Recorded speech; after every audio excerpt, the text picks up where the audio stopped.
Hi, my name's Jack Griffith. I'm 26 years old. I was born profoundly deaf, and I was interested in working in construction because I've always been interested in making things.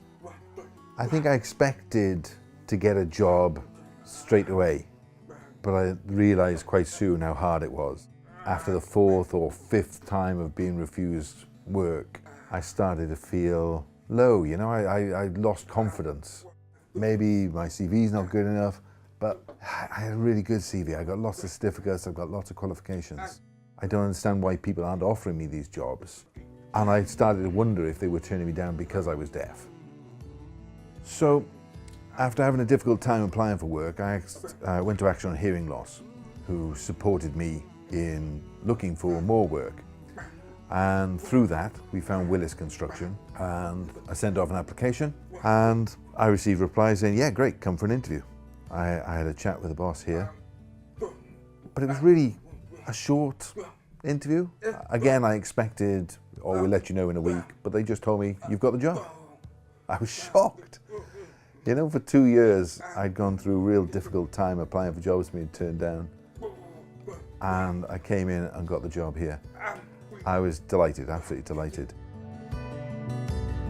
When you're employing somebody who's deaf, there are challenges, but with help from people like Action on Hearing Loss, you soon overcome those challenges. My boss said to me it's going to be difficult, but it hasn't. It's the exact opposite. It's easy. The main challenges we've had employing Jack are communication.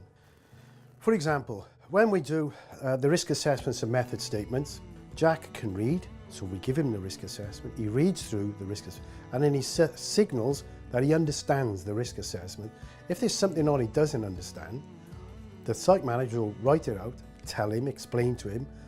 Jack gives 2 thumbs up like that and signs the risk assessment, he's understood it. If they have the skills, there's very little adjustment that you're going to make. You just get past the barrier. There's a barrier. He's deaf, but if you walk onto any of our sites, he walks onto any of our sites, he's just accepted like everybody else. He fits in. He's part of the team.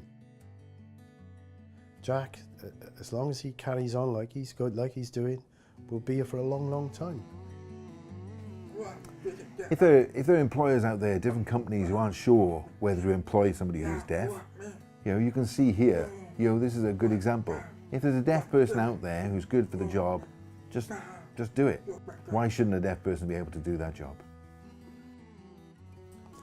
If you come across a deaf person that wants employment with you, my advice after our experience would be, take a chance, you'll be surprised.